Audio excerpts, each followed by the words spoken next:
Rebellious nature ये हमारे खून में है शायद।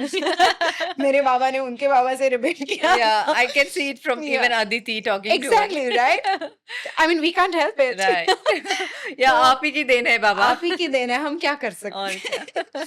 तो मेरे साथ भी यही हुआ, और मैंने घर छोड़ दिया था जब मैं बहुत यंग थी अपने मास्टर्स करने के लिए, बिकॉज मेरा कॉलेज सेंट जेवियर्स कॉलेज से हुआ है, तो वहाँ पे मैंने बहुत बीएमएम किया था मैंने। तो बाबा का ऐसा मानना था कि after that he wanted me to do like MBA, and then because he is in the same field, उन्होंने बोला कि आप हॉबी कर लो एक्टिंग की, आप करियर इसमें करना, हॉबी ले लेना।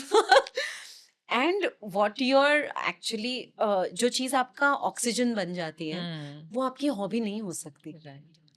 और मैंने कोशिश की, पर वो एक साल मेरे लिए इतना डिफिकल्ट था जब मैंने ये कंसिडर किया कि ये हॉबी के तौर पे लिया जा सकता है। आई कुडंट ब्रीथ, मैं सेम इंसान ही नहीं बची। Right. तो मुझे उसके बाद लगा कि नहीं, I have to follow my passion. तो उसके लिए अगर घर छोड़ना पड़े तो मैंने घर छोड़ दिया। फिर मैंने पेपर्स चुराए घर से। हमारी एक प्रॉपर्टी है जो मुंबई के आउटस्कर्ट्स में है, तो मुझे ना मुंबई यूनिवर्सिटी में डॉक्यूमेंट्री फिल्म मेकिंग का कोर्स करना था, और बाबा को चाहिए था एमबीए कर ले, मतलब एडवर्टाइजिंग सीखा।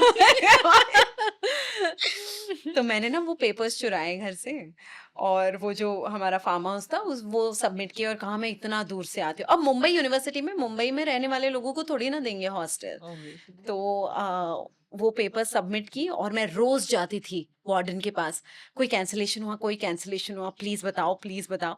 तो जब इतनी सारी वेट लिस्ट थी, मैंने इतनी बार उनको पका दिया था कि अपनी शक्ल दिखा दिखा के she finally considered me over a cancellation. Wow. And by that time I was doing a play, एक मराठी नाटक था जिसमें मिलते थे 350 रुपए Okay. हर शो के। Wow. तो मैंने सोचा चलो कल से कमाना शुरू हो जाएगा, बिकॉज हमारी टेक रन चल रही थी, कल से शोज शुरू होने थे। और उन्होंने मुझे फोन किया कि बेटा तुम्हारा हॉस्टल का एडमिशन हो गया है। Oh wow. तो मुझे लगा बस अब मैं कमाती हूँ, मैं मैनेज कर लूंगी। लूंगी। But it was very tough. I can imagine. 350 रुपए क्या होते I हैं? can imagine. तो तब तो कुछ कैलकुलेशन ही नहीं होता था, समझ ही नहीं आता था, बस ऐसा लगा था कमाना मतलब ये काफी है। But luckily I started writing for lot of journalistic websites. तो वहां से जो पैसे आते थे, जो मेरे नाटक के शोज थे वहां से पैसे आते थे, ये सब कर करा के somehow I finished my masters.